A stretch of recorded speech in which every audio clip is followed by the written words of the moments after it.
So, this isn't exactly an encounter with a real life human, but trust me, if you're in my shoes, it's terrifying. Just a glance at my post history will prove that I suffer with schizophrenia.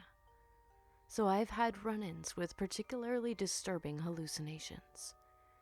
The auditory ones I can deal with, like the voices, screaming, the music box, etc. But when you're trapped and all you can see is a figure you don't know but feel like you recognize. This particular incident has been happening for 4 years. The same apparition. There, just taunting me. To my family and friends, I'm insane. Completely. They don't understand. And the let's not meet part of it comes from the malicious demon that is controlling my life in a certain way. I hope every night that I won't feel its presence, or to put it more bluntly, it won't feel me.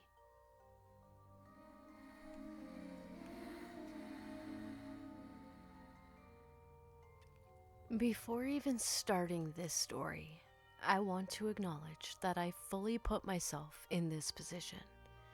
But this is still one of my most potentially dangerous encounters I've ever had, so wanted to share.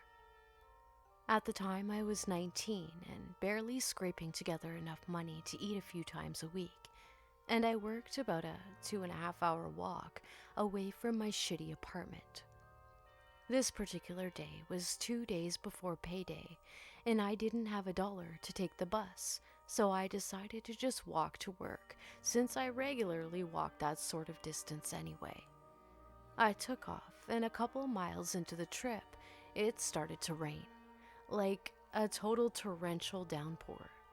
Of course, I did not have an umbrella or a jacket, and was wearing slippery flip-flops, so the rest of the walk was looking pretty daunting. But I had to get to work, because I didn't have a cell phone to call and explain that I needed to keep that job. Shortly after the rain started up, a man in a pickup truck pulled over and asked if I needed a ride.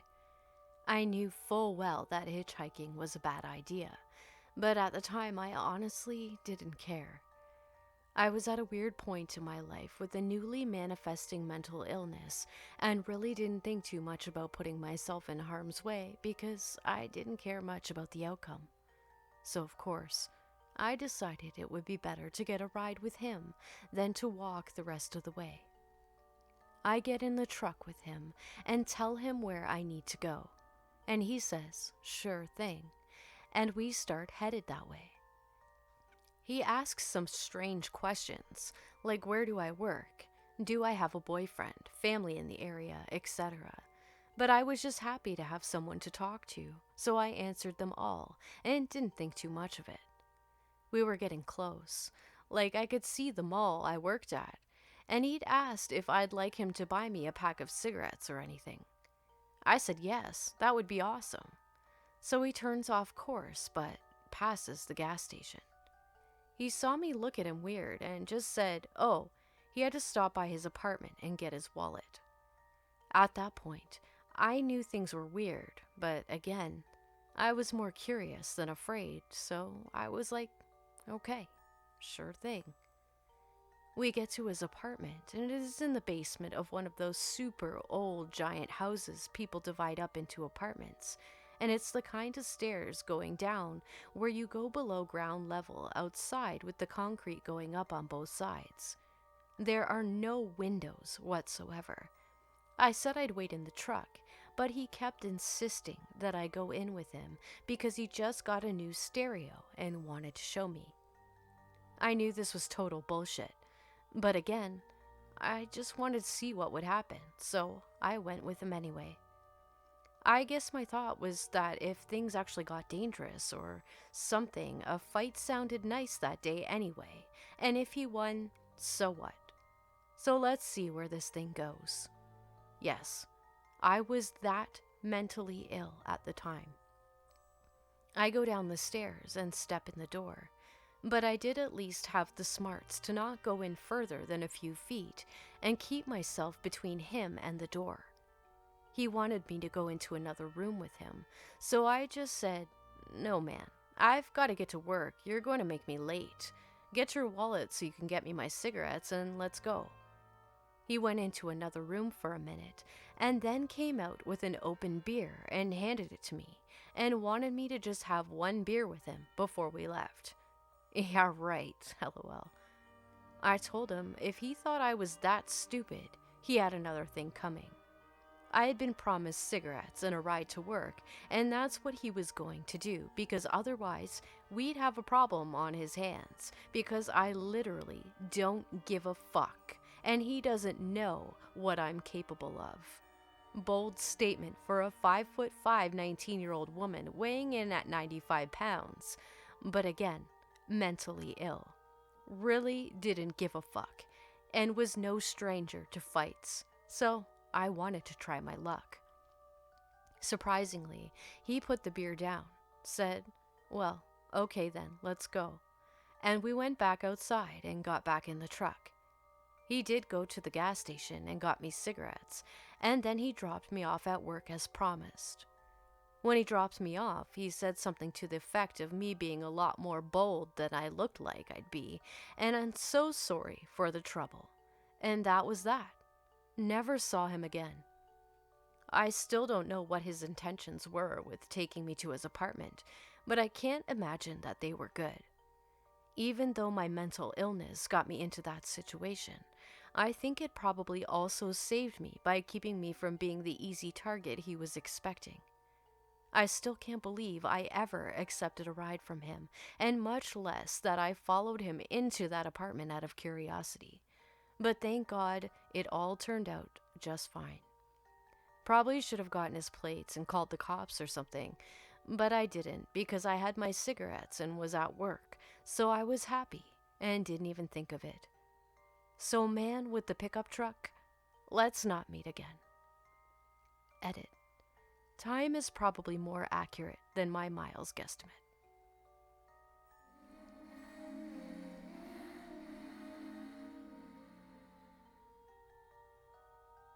So this starts off back when I was an 8-year-old pudgeling, when my brother, 16 at the time, and I went one evening to pick up his check from Mickey D's. Needless to say, I was pumped to roll out with my big brother.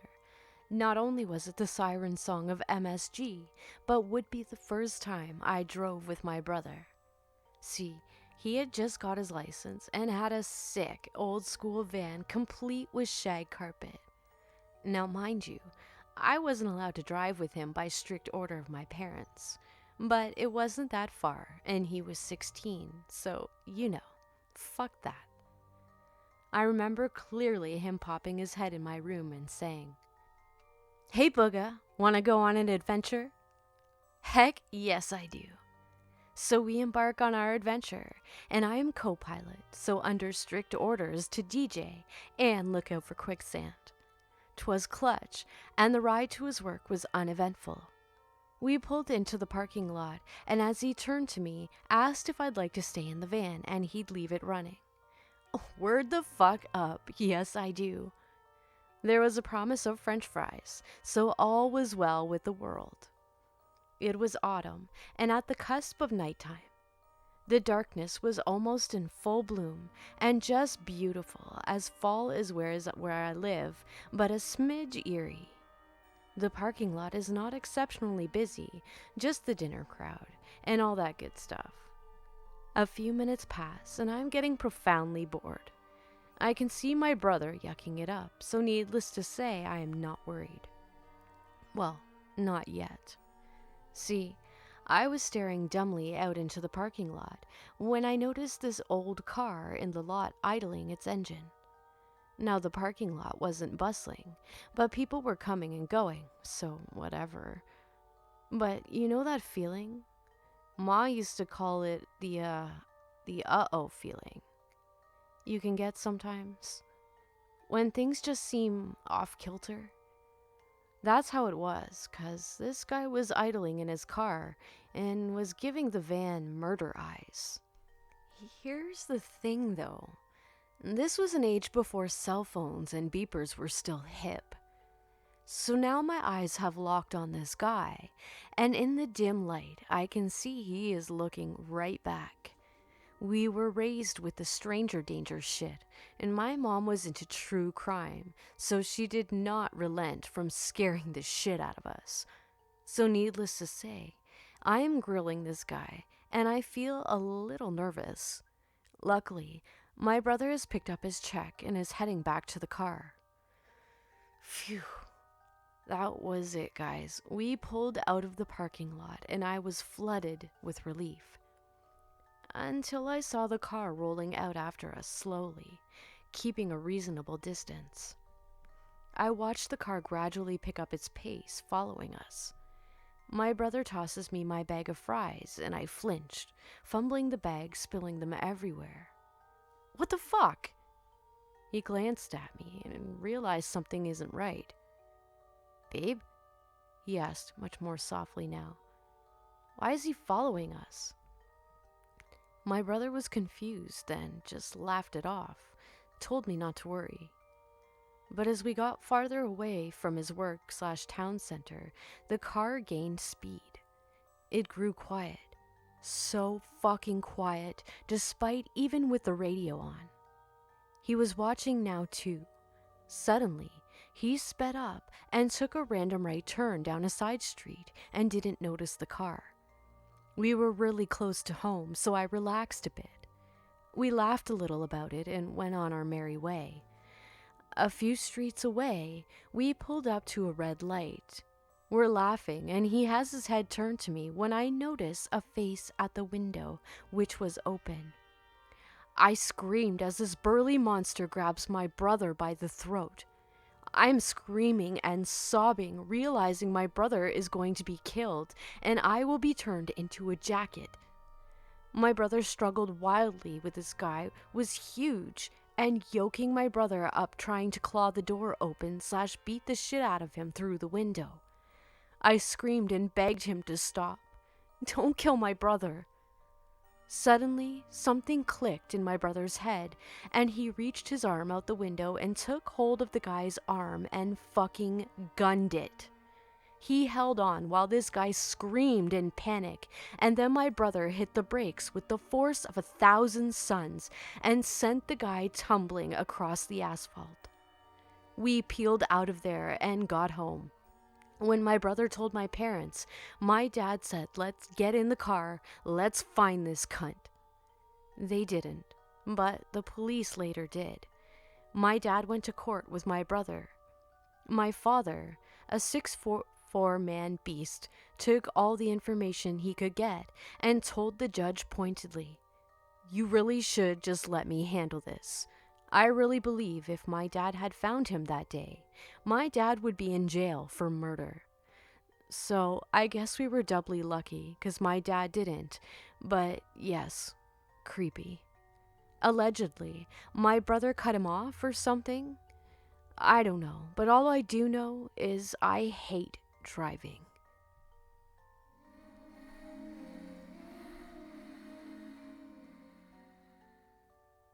So where I work, they recently changed shifts, so that now the opening manager is completely alone on the floor until 1:30 when the next manager shows up. One morning, I was opening, and usually openings during the week are very slow, so I was completely alone in the store when this phone call occurred. I answered the phone with the usual, "Hi, thank you for calling," store name. "How may I help you?" And then the following conversation happened. Caller: Hi, is this the store name? Me: "Yes, it is." Caller: Is this the one in city name? Me: "Yes." Caller: So, are you near large well-known city? Me. "We are about an hour away from there." Caller: Oh, so you're closer to large well-known city on the opposite end of the state? Me: "No, that's about 4 hours away." Caller: Oh, so you're closer to first city's name? Me: "Yes, we are." Now, so far the conversation was odd, but also a typical phone call. We often get calls about our store's location and such. I figured he or she was just a typical customer that was odd. One thing I do want to mention, though, is the caller's voice. I couldn't tell if it was a man or a woman because they had a deeper, odd sounding voice and also sounded like they were kind of whispering or far away from the phone. The way I was describing it, it was honestly a stereotypical serial killer voice you would hear over the phone in a horror movie, which is probably one of the creepier parts of the whole call. And now, here is where the call actually starts to get creepy. Caller. So, I have some of these coupons. Am I able to use them? Me. Yes, those coupons are currently valid. You can come on in and use them on anything. Caller. So after I use them, do you rip them up or do you give them back? Me. We take them after. Once they are used, they are no longer good. Caller. So you rip them up? Me. Yeah, we do. Caller. You must rip up a lot of them then. Me. Yeah, I guess. A lot of people use them. Caller.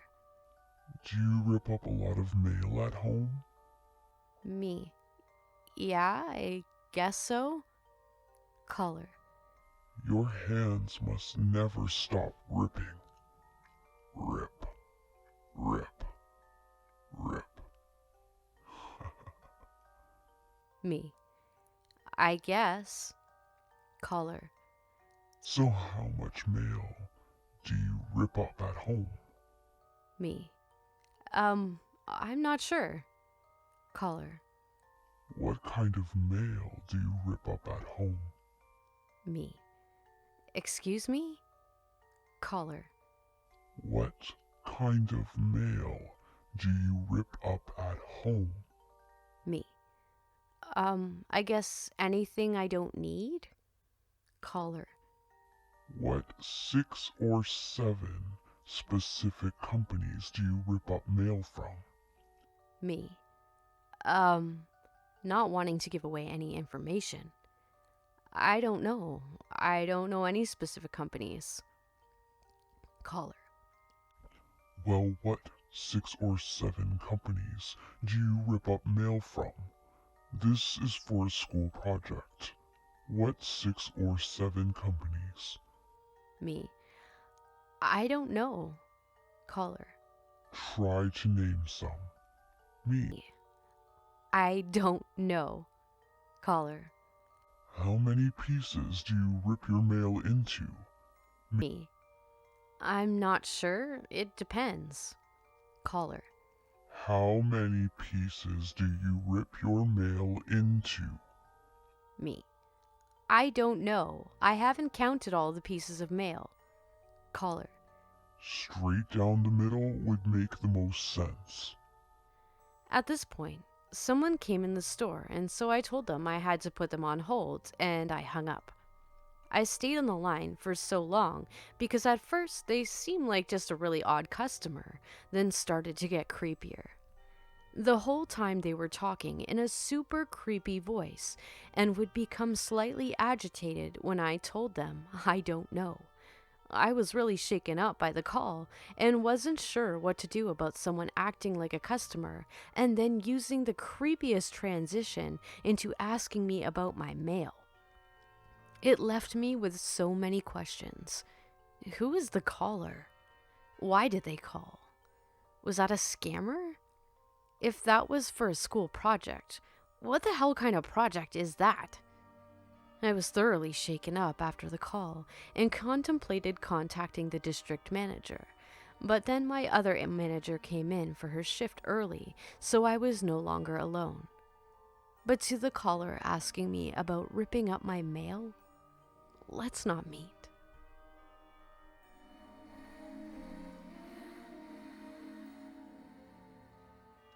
Trigger warning. Slight to serious mentions of self-harm, suicidal thoughts, eating disorders, and drug abuse. It's been years since everything's happened. We were kids then, maybe 12 to 13 years old, but everything is still fresh in my mind as a now 20-plus-year-old. So I was that weird kid, goth, fat, band nerd, loved Invader Zim, MCR, chickens, just an easy target, I guess.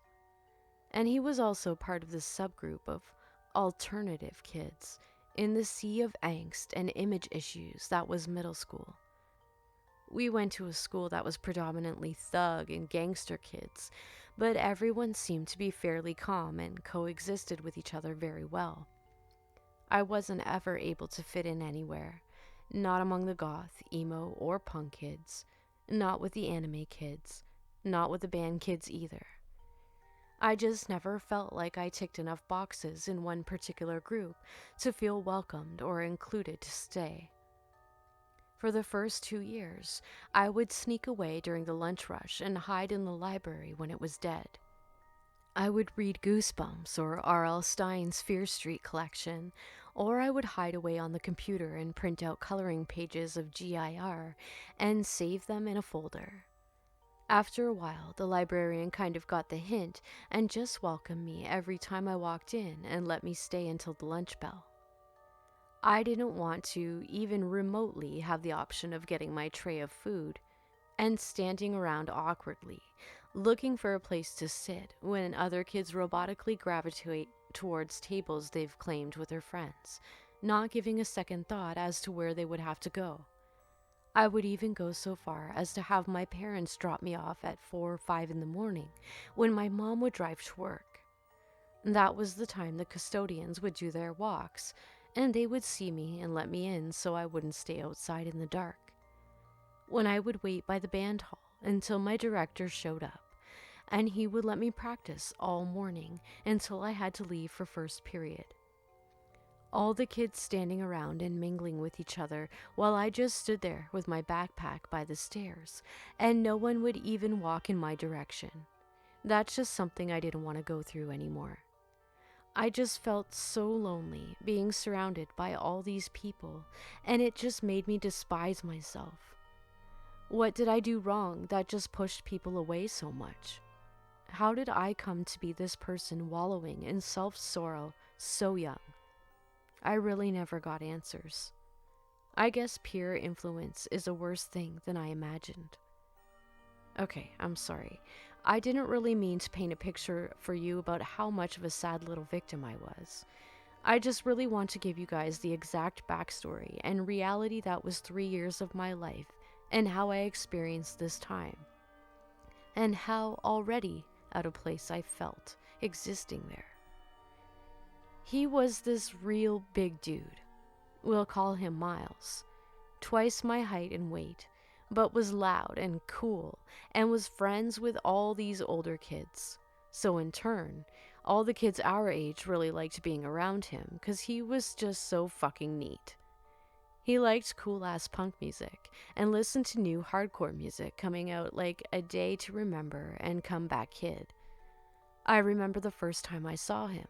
He was in the hallway talking to some kids I went to elementary school with, who had also been transferred to the same school as me, and they were all wearing black shirts with Converse or Vans, and I thought they looked so cool together. And as I walked past, I hear, "MCR? What a fucking poser!" My face went beet red, and I just kept walking. I had saved up all my birthday money and gone to Hot Topic to buy some pins and patches I thought were cool to decorate my backpack with. I was just excited to express myself in the shit I liked. That was our first encounter, and boy, was it grand. We had a few classes together, and I made sure to sit as far away from him or anyone else as humanly possible. I would have to brush past him occasionally and tried to make myself as small as I could. I'd carry my backpack in front of me so he couldn't see my pins or patches, or take the long way around if I heard him from a distance, which wasn't hard. But one day, I was walking to band and I waved hi to a girl hanging around him who was always nice to me in elementary, and she smiled back as I waved. Then he looks at me and gets in front of my face and starts yelling, "Fuck emo kids! Fuck you! Fuck you!" And as all these other kids laughed, even that girl that just smiled at me. And again, I look down and just keep walking past as if I didn't hear him, as if he didn't just yell so loud in my face that he got spit on me, as if I wasn't just shaking in my skin because I was so scared. I had to wait to wipe the spit off my face because I didn't want them to think I was crying. So I walked to my next class with this guy's nasty bulldog slobber all over me. And then I went to the band. And then I got home. And then it was a great day, Mom. And then I went to my room, locked my door, and that was the day I started to self-harm. I used the razors from my pencil sharpener. I stopped eating altogether until I got sick. I started wearing long sleeves all the time, even in the summer, to hide my cuts. And I just really changed. My entire mentality was ruined, and I couldn't even look people in the eyes anymore. So school is in the full swing of things now. More projects, assignments, and concerts to come up, and we're all pretty overwhelmed. My social studies class had this particular project coming up where we had to buy a binder and designate it specifically for that project. We would do research over certain historical figures of our choosing, print out articles or photos, write out notes, and just put everything in that binder, then keep it on a big bookcase in the classroom that was divided up by different periods/classes. And since I was in the library every day, I had extra time to work on my project, so my binder was getting really full. I tried doing my project over Mark Antony, solely because I was going to make a joke about how funny it was that the singer had the same name as the figure of Roman Republic, which was probably why I didn't have any friends. LOL. I had also finally convinced my mom to buy me one of those binders with the clear front pockets so I could decorate with pictures and cutouts of the Gerard Way, Pete Wentz, J.T. Woodruff, Sinister Gates, and yes, of course, GIR and Minnie Moose. Every month when my mom got paid, she would buy me just one J14, Tiger Beat, or alternative press magazine of my choice, and from there I would cut out any pictures I thought were worth saving, which were practically all of them, and staple them to my wall or put them in my binder. And I worked so hard on that fucking thing. It made me happy to see my little collage come together so I could post it on MySpace and save it to my albums. L for L, right? So once the vanity portion was done, I was mostly done with my research and piecing together all of my information, and there was maybe half a week left to go before the project was due. So I go home, return to school like normal, and then it's time for my social studies period again. I walk in the classroom, go straight to grab my binder to finish working on my project, and as I pull it from its spot, all my little pictures fall out, and it's half the weight it was when I left the day before. I turn it over and look, and someone had taken scissors and a Sharpie and cut up the front plastic pockets and my pictures, then wrote, "Poser, emo bitch, loser," over everything. And even worse, more than half my project information was missing and completely lost. So I'm just standing there, reading this shit with a shredded up binder, shaking and on the verge of tears. Embarrassed to hell because I'm too stupid to move, and as other kids come and grab their binders, can clearly see mine. I sat there the entire class and tried to work with whatever I had, which wasn't much. That day, I decided to take my binder and keep it in my possession at all times. I walked out of the class after the bell rang, binder in my hands. There he was, just standing there with a group of guys, seemingly waiting to see my reaction. And when I saw him, I just began to cry. I've never seen someone laugh as hard at someone else as he did that day. I never knew I could be so funny. He probably saw my Mark Antony/Mark Anthony joke. That day, I decided I was going to end my life. The more I sat and thought about it, the harder it got. What have I done to this guy to make him hate me so much? I couldn't even be around the groups of people anymore, because what if someone was his friend and he had them come up to me and do or say something to me in front of all these other people just like he did? I just didn't even want to chance anything anymore.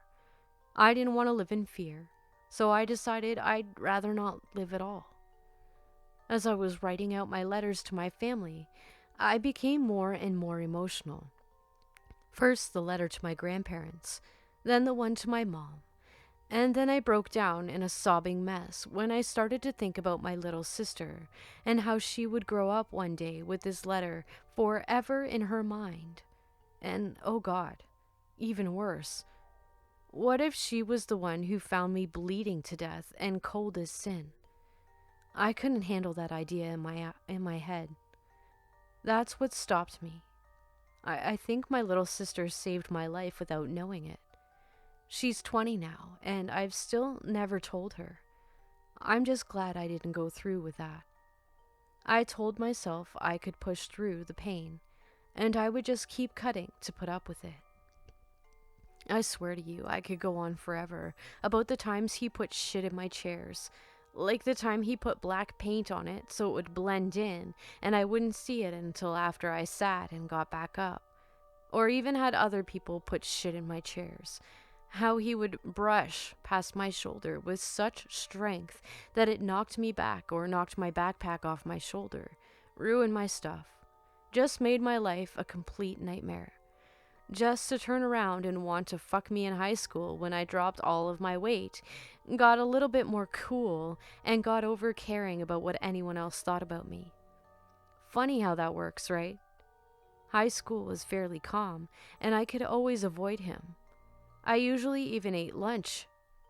I never had to deal with that same shit again, and I was glad. It had already ruined my sense of social safety and caused me so much pain. Fast forward, and I just turned 19.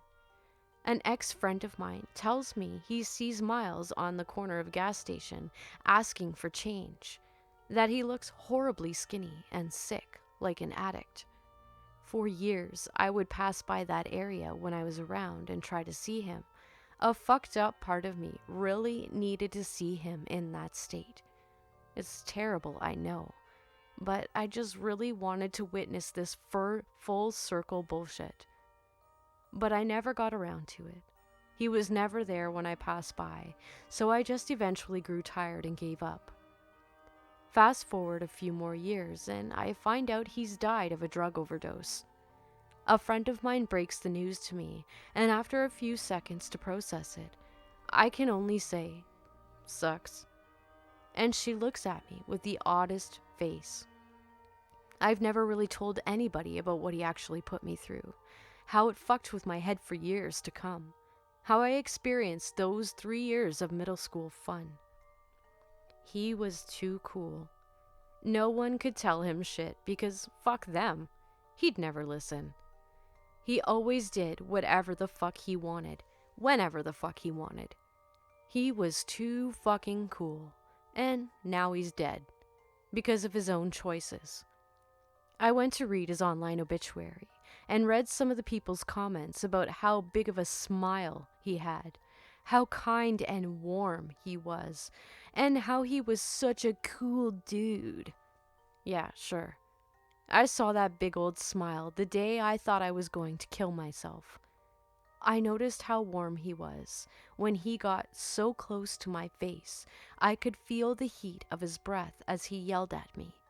Sure, he was cool, and now he's really cold.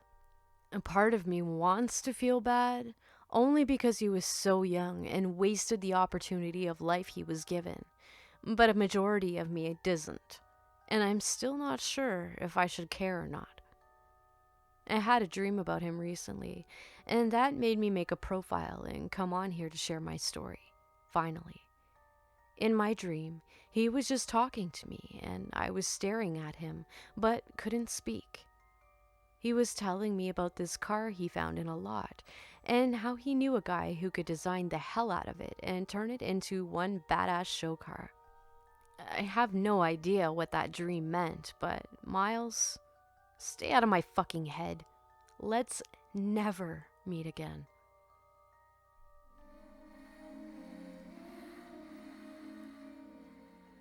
So this happened almost 10 years ago.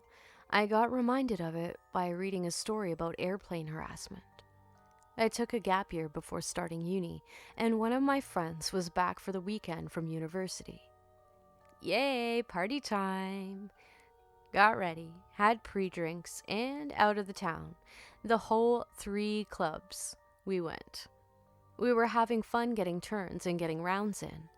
I've always been someone who doesn't like walking around with a drink, as I always seem to misplace it. So I'm on shots because it's too busy for me to keep an eye on my drink, / I have shit grip, so for me dropping my drink for the millionth time. Thanks, disability. At this time, my friend noticed a guy that was following us around. She didn't think too much of it at the time. She got distracted by an old friend and was chatting. I was doing happy me with great tunes, dancing away, not a care in the world. It's at this time, this guy uses and slow uses the crowd to his advantage, pushing me deeper and deeper into the dance floor, away from my friend. I wasn't worried, as we have one spot we go to when we get separated. After the song ended, I'm looking for my friend, walking to where I last saw her, and this is when this guy pounced on me. He was trying to go get me to dance with him, and I was not having it. Then he grabs my hand and refuses to let go. I don't think too much of it and break out of his grip. Thank you, parents, for foresight in sending me to self-defense. He grabs me again and starts trying to drag me off the dance floor, away from where my friend is. This is when my brain caught up with me, and I went, "Ooh, shit!" I went limp, as you do, forgetting that I'm a whole 120 pounds soaking wet. So he lifts me off and carries me. At this point, I'm now fighting flopping around like a fish. Why the fuck is no one noticing this? At this, I'm in full panicked mood. He finds a quiet corner in the club and then tries stuffing his tongue down my throat. I'm pushing him off and cursing and doing the whole crazy eyes help me look to anyone who looks my way. No one helped me as I was still fighting, but people I was making eye contact with wouldn't help. Till these 2 girls. They had apparently noticed and weren't sure if we were a couple arguing or something forcing themselves on me. They decided to come over and check on me to see if I was okay, acting like they were old friends. I told them, nope, this creep won't leave me alone and keeps trying to kiss me. They both stood up to him and led me away, where I full on started to cry. They walked me to a bouncer to see if he could get them kicked out, but he pulled a disappearing act, and then they helped me find my friend and filled her in. From then on, I am now the paranoid one when clubbing. The 2 women saved me from God knows what, because it turned out my friend's drink was spiked. He thought it was mine, so I was nursing her the next day from puking and not remembering the night after 2 drinks. She had an old friend with her till we were reunited. Since then, I've passed the deed on. If I see someone in an uncomfortable position, not knowing how to ask for help, I usually try to help out. Creeper who tried shoving his tongue down my throat? Let's not meet again.